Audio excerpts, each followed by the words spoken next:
Hi everyone, welcome back to CyberChimps. In this video, we are gonna dive deep into Elementor Dashboard, which is your control center for everything related to Elementor, where you can manage your settings, integrate with other tools, and fine-tune your website performance. So let's get started.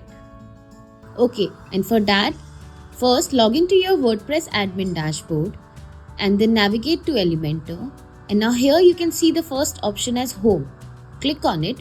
Here you will see all the quick actions Elementor has to offer, like site settings, site logo, global colors, global fonts, theme builder, pop-ups, and you will see a list of plugins Elementor offers.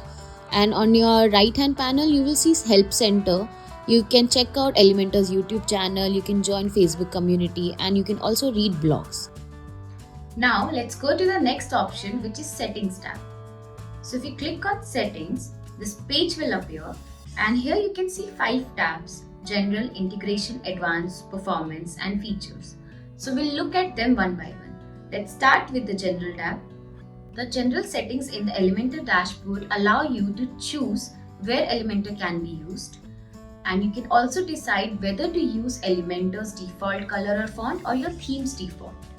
And let's go to the next tab, which is Integration.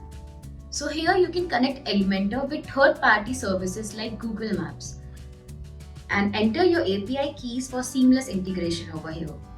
The next tab is Advanced tab. This is where you can find some more technical settings which can be useful in some specific conditions. From here you can fine-tune settings like server compatibility, file uploads, Google Fonts and Font Awesome support.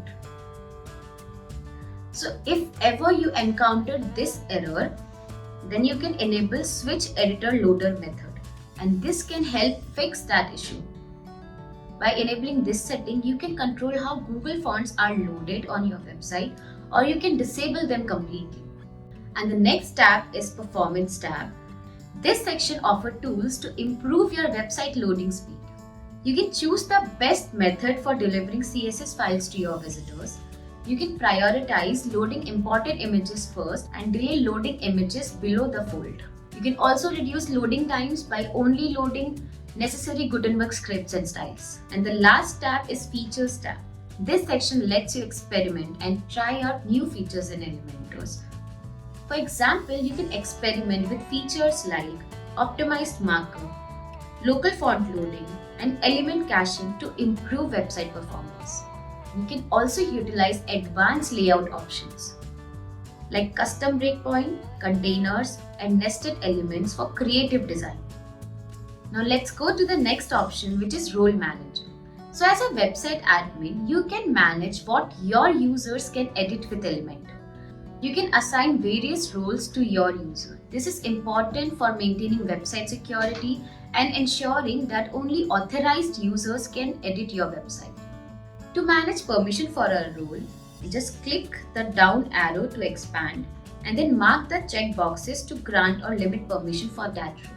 And once you're done, just click on Save Changes.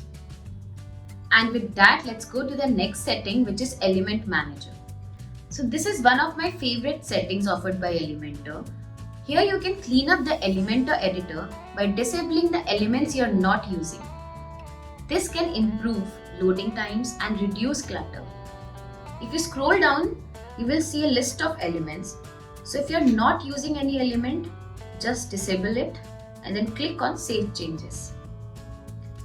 Here you can see one more option, Scan Element Usage. So if you click on this option, you will see all the data, like how many times you have used a particular element. For example, here I can see 140 times I have used heading element and 53 times I have used image element. You can see here 000 times I have used these elements. So I know that I'm not using these elements to my website, so I can just go ahead and disable them. Okay, so the next option is Tools. So under Tools, you will again see 5 tabs. So the first tab is General tab. So from here you can regenerate CSS and data, you can sync your library, and you can debug your website. And under Replace URL, you can enter your old and new URLs for your WordPress installation to update all Elementor data. And under version control, you can roll back to previous version, and you can also become a beta tester for Elementor.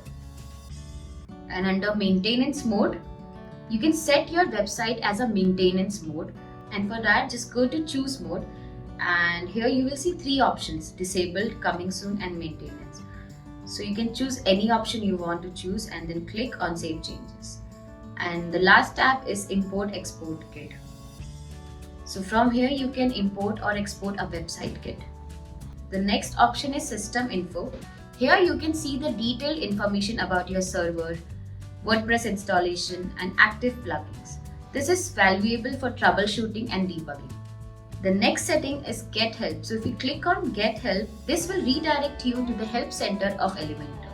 So if you're stuck somewhere, you can go through this link and you can find solutions to everything. And the next option is Submission. To access this, you need Elementor Pro. So here you can create forms and collect leads. And under Custom Fonts, you can upload and use your own custom fonts for a unique and professional look. And under Custom Icons, here you can add your own custom icon sets.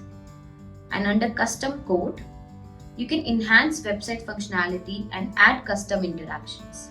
And the last option is Add-on. Here you can find different add-ons and plugins which can enhance your website functionalities. And if you're using Elementor free, then you will get one more option as upgrade. It will take you to the Elementor pricing page.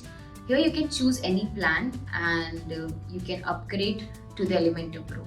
Now that we have explored the main Elementor dashboard settings, let's delve into the Elementor settings which you will find within the Elementor editor itself. And for that, open a page or a post where you want to make the changes, and once you open a page or a post, you will see this option as Edit with Elementor. So click on it and this will take you to the Elementor editor. This is how the Elementor editor looks like by default. On the top bar, you will see the first option as Elementor logo. Here you will see more options as theme builder, history, user preference, and keyboard shortcuts. We'll talk about theme builder in the upcoming video. And if you click on history, so here you will see all the revisions and all the actions you have taken in this page. You can see what you did 1 day ago, you can see what you did 2 days ago, and who made the changes. This is important for ensuring your website is secure and who is doing what, user is doing what. And under user preference, you will get more options. You can change the display mode and you can expand images, you can show hidden elements. And the next option is keyboard shortcuts. So if you click here, you will see all the shortcuts you can use. And the next option is exit to WordPress. So if you're done making changes to your page, you can just exit to WordPress. And the next option is add element. So if you click here, a list of widgets will appear over here. So these are all the widgets which Elementor offers. So under basic, you will see free widgets, and under pro, you will see all the pro widgets. So I have not installed pro as of now, so that's why I cannot use any of these widgets. And under general, you will see more widgets. Just drag and drop the widgets like this when you want to use it, and then we go again to add element and drag another widget like this.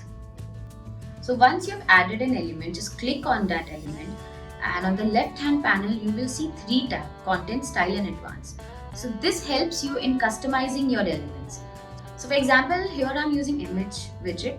So I'll click here and then I'll select one image, and this is how my image will appear. And now I can customize my image. I can change the resolution, I can add a caption, I can also add a link. And under style tab, I get more customization options, like I can change the alignment width, I can change the height of the image, and I can change the opacity, I can add border to the image, and so much more. Under advanced, similarly, you get more customization options. So go ahead and explore all these settings on your own. And once you're done making all the changes, don't forget to click on this publish button over here. It will save all the changes you have made so far. And the next setting is site setting. And again, this is one of the most important settings of Elementor. So we'll talk about this in the upcoming video. And the next option is structure. So if we click on the structure, this will appear over here. So this is basically like a navigation menu. So for example, if you are using multiple widgets on your page and it's a very big page, so it gets difficult to find each item one by one. So then comes the structure. So it helps you in navigating the objects. For example, now I'm using heading and image container. So I'll just drag and drop the containers like this, and on your page you can see my heading is now down and my image is up. So the next option is post settings. So here you can change the page layout. It is always recommended to use Elementor full width. And then you get 3 options as desktop, tablet and mobile.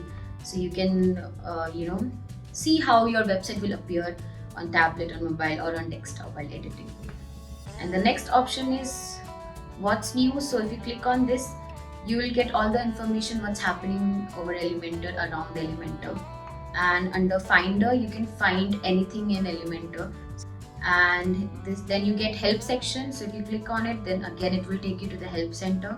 So the next option is preview changes, which looks like an eye. So if you click on it, so it will show you the preview of your website. So any changes you have made so far, you can see over here. So whenever you're done editing your page, just go ahead and click on publish. And if you click on this drop down, you will get 2 options. Either you can save this page as a draft or you can save this page as a template. So that's all about Elementor editor interface. And that's all about Elementor dashboard.